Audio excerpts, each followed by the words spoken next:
This episode is brought to you by LifeLock. The holidays mean more travel, more shopping, more time online, and more personal info in places that could expose you to identity theft. That's why LifeLock monitors millions of data points every second. If your identity is stolen, their US-based restoration specialist will fix it, guaranteed or your money back. Get more holiday fun and less holiday worry with LifeLock. Save up to 40% your first year. Visit LifeLock.com/podcast. Terms apply. Welcome back. I'm Rabbi Joseph Potasnik. And I'm Reverend A.R. Bernard. Reverend, it is a great honor for both of us to have as our guest His Eminence, the Archbishop of New York, Cardinal Timothy Dolan, who has blessed both of us with the greatest gift of all, and that is his friendship. So, Your Eminence, great to have you with us. I love you both, and I'm honored to be with you on this Sunday morning before Christmas and Hanukkah. Thanks for the invitation. Now, are we now known as the three wise men that brought the gifts to Jesus? I hope you're including me. I'm certain about indeed. the two of you, you know. The Gentiles have it on this one. Thanks for including a Jewish kid, but we do have a part in that story. Yeah. Yes, you do. You know, Rev and Rabbi, the story is that there was really a fourth wise man, but he brought a fruitcake and the Blessed Mother threw him out. This is regifted. This is regifted. We're not taking this one. Yeah. So obviously, approximately once every 15 years, we have Hanukkah and Christmas coming together. Now, we look for a message in that. What do you say? Well, for one, I say yippee, because our Jewish neighbors, we could all celebrate together. Way to go. But secondly, I'm saying yippee because it reminds you guys know it because you call Hanukkah the Feast of Lights. For Reverend Bernard and me, we need to be reminded that the Christmas is the Feast of Lights as well. That kind of started that way. We all had to study in our theological research. We all had to study the ancient peoples, the ancient religions, and they all had this Feast of Lights near December 21st to December 22nd, when the sun was lowest in its orbit, and when the world was dark. And the ancient people cannot be blamed for saying, have we seen the last of the sun? Is the days good? And then all of a sudden, gradually the sun begins its orbit up, and there's more light. So the ancient people celebrated that. We're celebrating it this year with the Feast of Lights. There's rich Hanukkah lessons. Rabbi, thank you last year. And I think, AR, you were with us because we were still in the tears after October 7th. And I think the three of us gathered at Temple Emmanuel for the lighting of Hanukkah. Mm-hmm. And it's a beautiful lesson there, which I'm prepared to listen to again. But for you and me, Reverend Bernard, we got what we're celebrating is the feast of the birth of the light of the world. Jesus Christ would declare himself as the light of the world. So it's a great day for both of us. Rabbi and Cardinal, let's talk about feasts. I mean, we know from the nation of Israel that God gave them several feasts throughout the year. Why are feasts important, these times of gathering and celebration and reflection? Why do they play such a critical role in our faith traditions? Cardinal? Good enough question, Reverend Bernard. We know that it's not just a religious phenomenon. We know it's somewhat innate to the human condition because even in our own culture, we would celebrate our independence. We'd celebrate Memorial Day. I think there's a couple reasons. Number one, there's the natural desire to kind of celebrate and to have a good time and to remember. But secondly, I think there's a fear in the human person of forgetting. We all know that. The three of us have even within families, the three of us with the people whom we're honored to serve have ministered to people who have lost their memory. And it's one of the greatest curses that a human being can have, and to watch somebody go through that. We all visit memory units. So we're always wanting to remember, And feasts, of course, help us do that. I'm told, Rabbi Potasnik, that one of the most repeated words in your scriptures would be the Lord through his prophets and teachers saying, remember, or kind of chiding them, do not forget. Right. Yeah, Reverend Bernard, you and I know that on the night before he died, Hmm. Jesus said, "Do this in remembrance of me." So Remembrance. Yeah. I think our feast days, are a way that we keep from forgetting. Yeah. I think it also teaches us to prioritize, because so many people, where are you going for the holidays? They travel to so many places and sometimes fail to see they have to spend more time with the people they love the most. There you go. Right? There you go. You don't have to go elsewhere when some of the greatest people and moments you can share are with those around you. I remember someone once also saying, think of the joy of life, not the oi of life all the time. I mean, we have so many sad occasions, but there has to be a certain joy. And Hanukkah, Christmas, remind us to celebrate, to come together and to be joyous. And boy, do we need that. We do. Thanksgiving, New Year's, add them in when we use that generic term, the holidays. These are great days, and we need to come together. I like what you said, Rabbi Patesic. I always feel bad when people say, "Oh, we're going on a cruise for Christmas," or "Oh, we're traveling somewhere not to be with family, just to go on a vacation." And I'm thinking, boy, oh boy, there's nothing more I want to do than just be with people I love. I can remember, Rabbi Patesic and Reverend Bernard, it was Christmas of 1979. And I was a priest only 3 years. I was a graduate student, and I thought, heck, I'm never going to get a chance to have kind of a free Christmas without parish duties the rest of my life. So I went on a pilgrimage to Israel, and I was honored to spend Christmas in Bethlehem. Now, that's a dream come true. But I tell you this, I marched over to the post office because we had to get there kind of early. We had a little time. I marched over to the post office, and I called my sister Deb because I knew the family was gathering. Here I am in Bethlehem. I call them. They're all there. And, of course, they were oohing and awing that I was in Bethlehem. Oh, we wish we were there.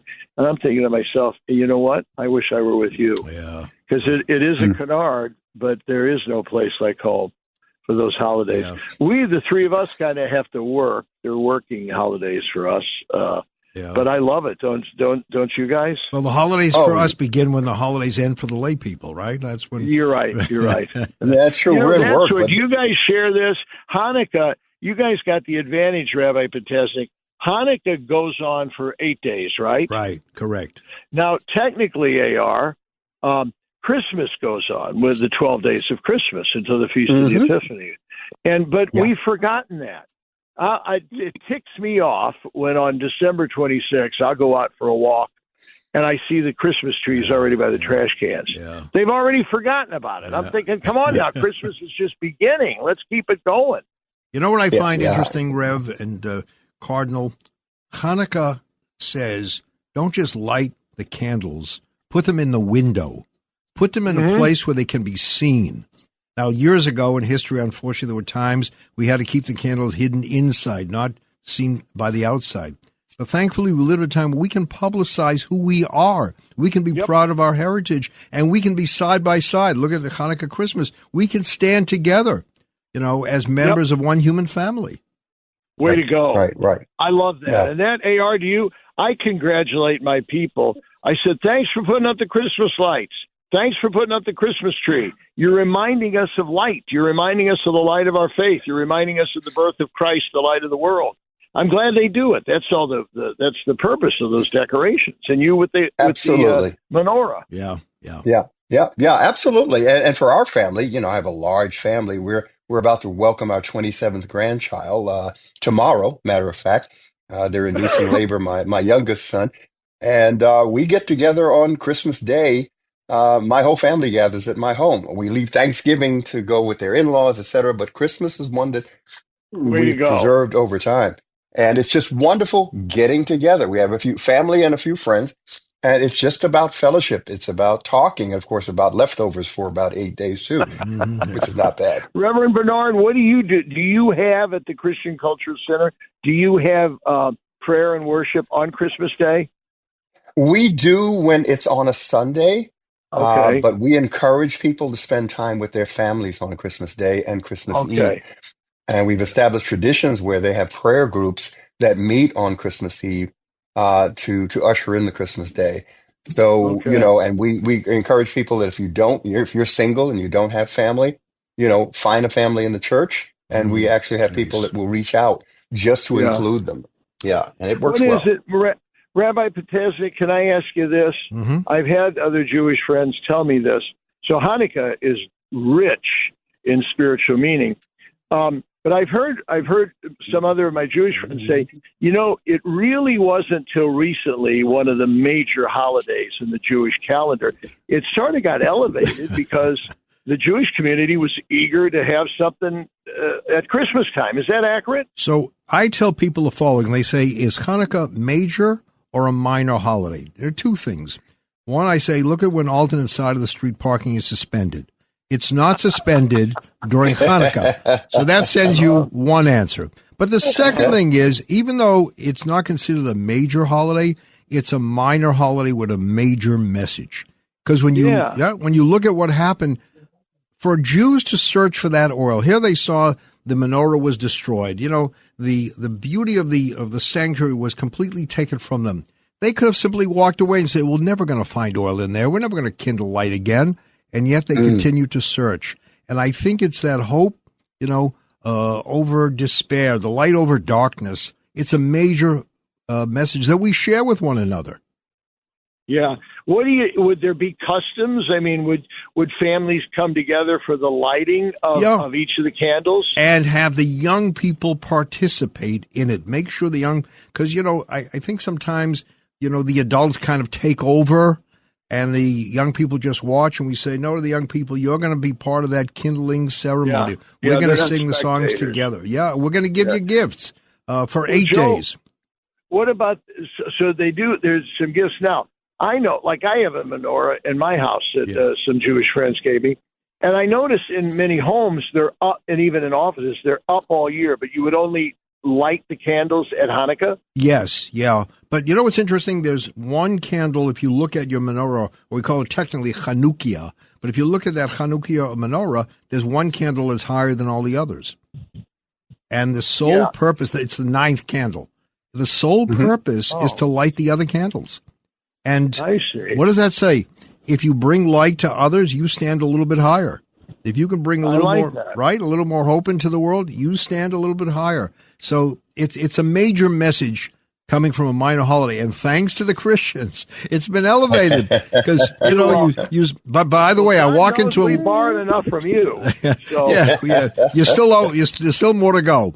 So, but doesn't that happen, Rabbi? Over time, cultures develop, and we begin to put emphasis on certain festivals and feasts that may not have received that much attention, in the past. And I think that's what happens here with Hanukkah. We got that, fellas. We got that, as you probably noticed, on December 12th.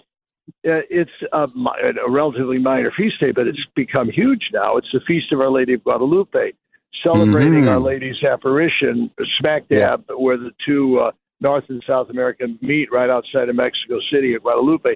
This is a major, major feast day for us now. It's phenomenal. And so you're right, Reverend Bernard. These things kind of develop at different times. We kind of count on them. Go ahead, Rev. No, I was going to say I was looking forward to this conversation because I wanted to unpack one of our favorite passages of Scripture that we actually use for the homily or sermon is peace on earth, goodwill towards men. And one translation says peace on earth amongst men of goodwill. But that word peace is shalom, and it has a much deeper meaning than people realize. Rabbi, I would love for you to just unpack the root that of it. shalom. The 3 letters you find in shalom also spell shalem. That means complete, because real peace means you're completing a relationship. And one of the things, Cardinal and Reverend, that we do when we pray for peace, which I think is so important, is we step back a little bit. You take 3 steps back when we speak of peace, because if you really want to have that relationship, if you want to really enjoy the peace, you got to step back a little bit. This episode is brought to you by Shopify. Do you have a point of sale system you can trust, or is it a real POS? You need Shopify for retail. From accepting payments to managing inventory, Shopify POS has everything you need to sell in person. Go to shopify.com/system, all lowercase, to take your retail business to the next level today. That's shopify.com/system. This episode is brought to you by Amazon. The holidays are here, and you know what that means. It's time to get your friends and family the gifts they deserve. Take the stress out of shopping with Amazon's great deals and low prices on a huge range of items from toys to tech and much more. Whoever you're gifting for, Amazon has great prices on everything you need this holiday season. Shop last-minute deals now. This episode is brought to you by FedEx. FedEx knows running a small business is hard enough without the hassle of shipping. That's why there's FedEx One Rate. With FedEx One Rate, you can ship your holiday packages cheaper than the post office for as low as $14.50 for small boxes. Visit FedEx.com/OneRate for details. Exclusions apply. Valid through January 19, 2025. FedEx One Rate. 2-day retail shipping, one flat rate.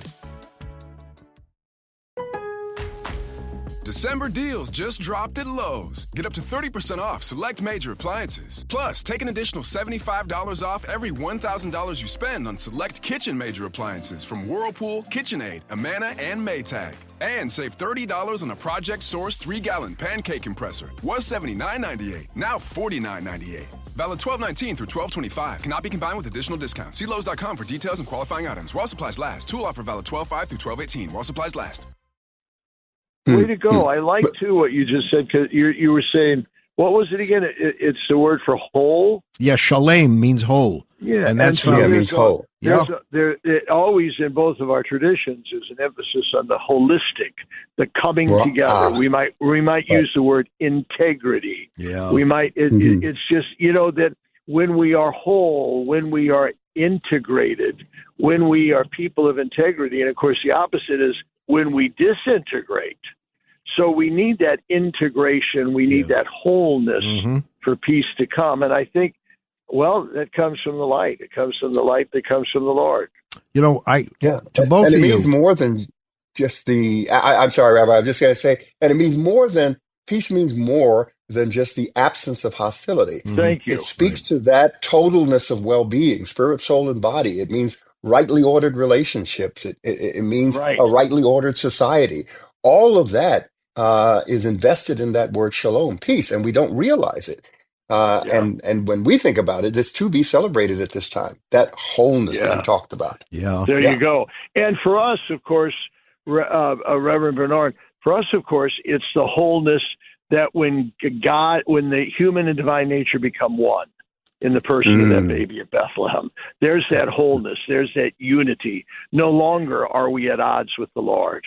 So you're right, the wholeness, the integration. One of the things I want to mention is we live in this polarized society, people apart from one another. Both of you and I came together. I remember it was the fire of Notre Dame. And Cardinal, you brought us together. And you asked us to participate in rebuilding. The destruction that happened on October the 7th. Cardinal, you brought us together. And you said, we have to help people rebuild. Those stories need to be told, because if I only look at the first few pages of some papers, it's very depressing. It's very dark. Isn't it? But those stories are, inspiring. Because we do work together. And you know this, you guys, well, you're kind to say that, Rabbi Potasnik. It was, when you're talking about Notre Dame in Paris, it was actually a prominent Jewish leader and a prominent Christian leader who came to me the morning after the Notre Dame disaster, Hank Greenberg and Ken Langone, and they said, we got to help. And we don't want to send money to the government to help with the rebuilding. We want to send money to Notre Dame. So can we do something from Notre Dame, from St. Patrick's to Notre Dame? And we did raise $14 million. These are from generous people of all faiths, or none at all, in the New York area. Can you give me their phone numbers? Give me that. You have their cell numbers?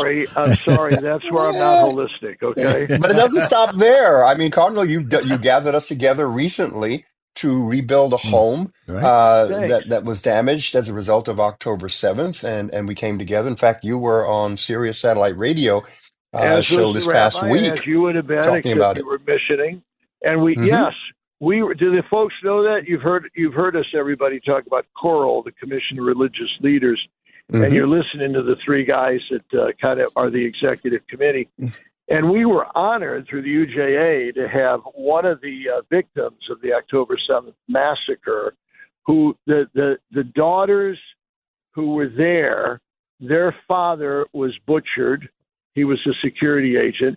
They were literally under beds with beds up against the wall of the safe room as terrorists overtook them. They ended up destroying the home in which they were in, which was their grandma's. And we were so moved by that, folks, that Coral said, we're going to help you rebuild. And yes, Rabbi Potasnik, Reverend Bernard, and Rabbi Miller, Elder Marriott.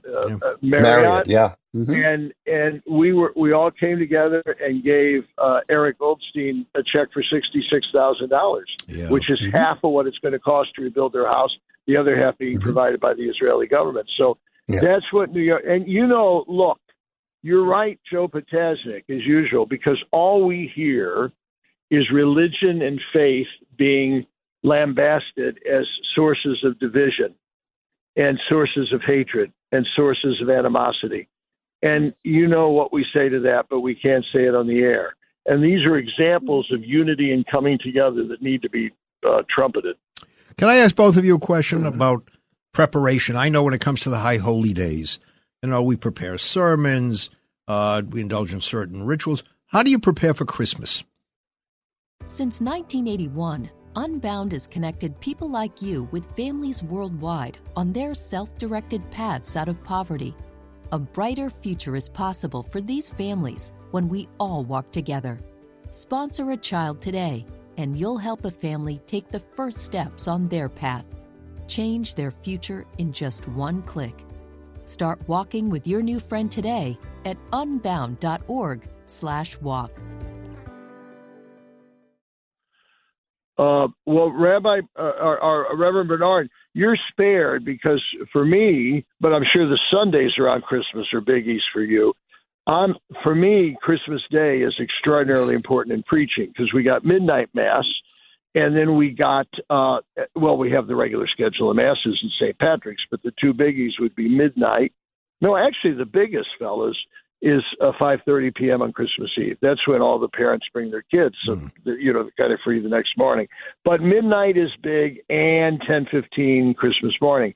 And I got the latter two. I got midnight, so I have to put a lot of attention to it. And you can't. We try to make it fresh, don't we, AR? We try to make it absolutely fresh. The same scripture texts, but the world comes through, because they'll always give us occasions of darkness that are in people's mind into which we can insert the light. And that's what I try to do with the sermons. We'll be back with more of this conversation with His Eminence Timothy Cardinal Dolan.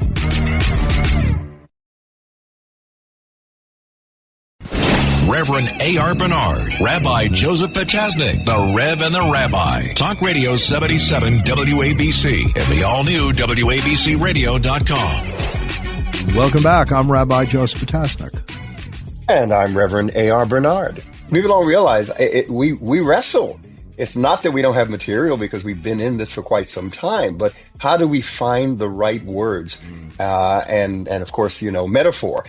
How do we find the right metaphor to bring it into the context of the people sitting in the pews? And of course, we trust that God, through His Spirit, will translate that into the everyday experience of every hearer. I have people come back to me after sermon and say, wow, you were preaching directly to me. I had no idea, but, I'll take it. It sounds great. And they'll say, it was me. And then they'll tell me something I said that I don't remember saying, but, it's okay. Isn't it true, my two friends? We're also preaching to ourselves because we need to hear it, too. We're not preaching at people. No, by the way, thanks for reminding me. You used that word metaphor. Joe, I don't know if I mentioned to you, each year in early October, the pastors of the 300 parishes of the Archdiocese of New York gather for 3 or 4 days of ongoing formation. And we spend a morning on preaching, and we asked our buddy AR to come through this year. And that was the topic of a sterling talk. It was a metaphor, the power of metaphor. So when you use that word, I thought, hey, I got to thank AR again for showing up. Yeah, look. Well, I appreciate that one. That was interesting. I got there late, but we were able to pull it You were together. worth the wait. Yeah. You're worth the wait. AR, do you do Advent? Yes, we do. Yeah, okay. Absolutely. Yeah. Rev, did you use the sermons I gave you for that seminar? Is that what it was at the time? I'm sure it was mixed in there somewhere. He footnoted you. Yeah. Let me ask you something, Cardinal. You have made interfaith relationships one of the hallmarks of your ministry. Does that come from earlier years? I mean, everybody has their own priorities, but for you, interfaith, and in New York, a relationship with the Jewish community has become very important, a priority. Yep. Well, you're kind to note that, and thank you. I sure try, and I couldn't do it without the close collaboration of folks like you, because people are ripe for it. I would have to be honest, say it did not come from earlier years, because when I grew up, and even I was ordained a priest in 1976, it was starting then. But in my formative years, ecumenical and interreligious dialogue was not that high on priorities.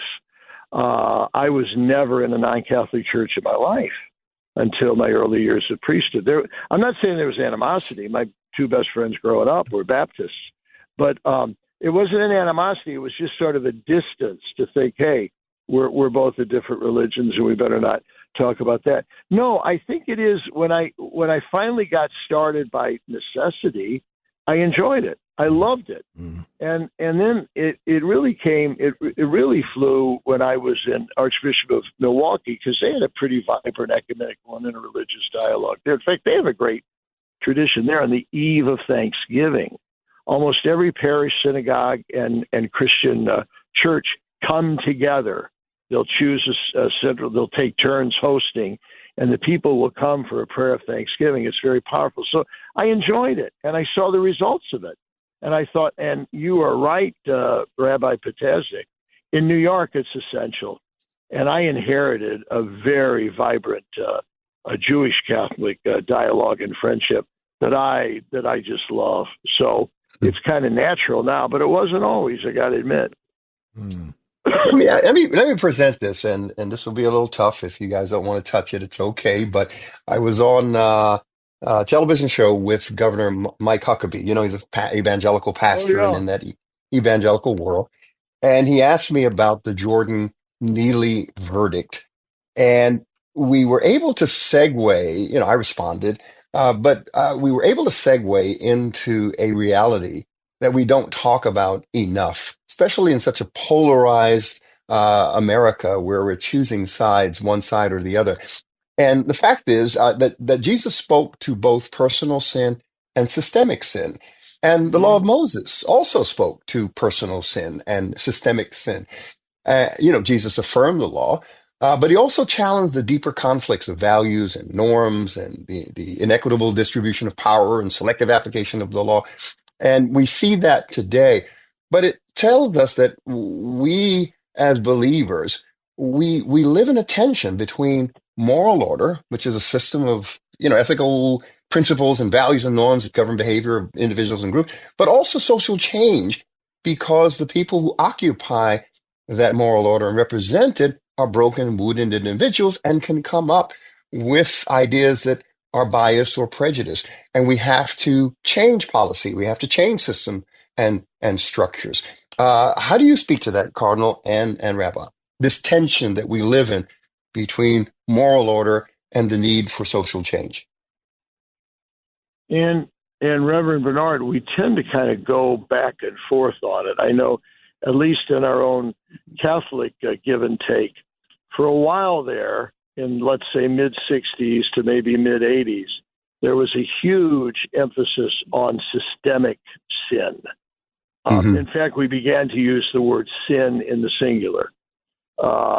And you're right, that's part of the equation we have to and want to emphasize without diminishing the other. We kind of forgot then that, by the way, not only is there sin in the world, but I happen to be a sinner with particular sins. We need both of them.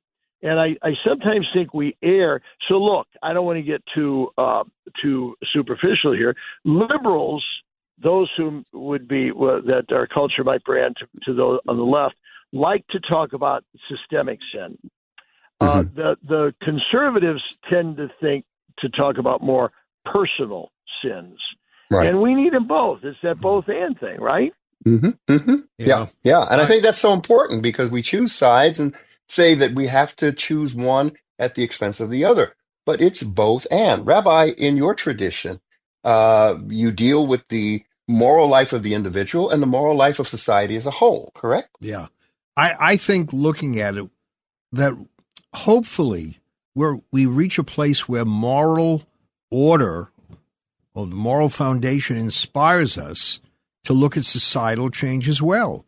That one feeds the other. That if you really want to have societal change, you need to do it on a moral foundation. For example, when we see the shooting that took place now in Wisconsin, right, at the Abundant Life Christian School, when we see some of the other shootings, I think we have to ask, how did we get to this place? When we see people on the train threatening lives, how do we reach a place where this person is just walking on the streets?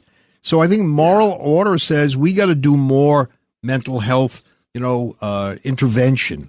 We got to do more to protect those who are falling in society. So one, I think, really recommends changes that have to be made. So there's not really a conflict. There's really a partnership.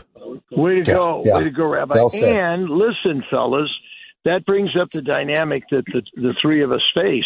Because, in kind of like the popular understanding, religion is about preserving things as they are. And there's a good reason for that. However, at its core, religion is about change. Yes. Religion is about conversion. The religion is about turning around, metanoia. And so we need both of them. Yeah. So when we say Happy New Year, can I wish you a blessed Christmas? Yes, you can. Going up into this concert, I wish you were here, and I hope they don't ask me to sing. I love you. And I'm going to see you. I'm going to see you midnight mass, Your Eminence, and I'll see you with the collection basket. All right. See you soon, my friends. Your Eminence, thank you so much for joining us. You've been well. Bye bye.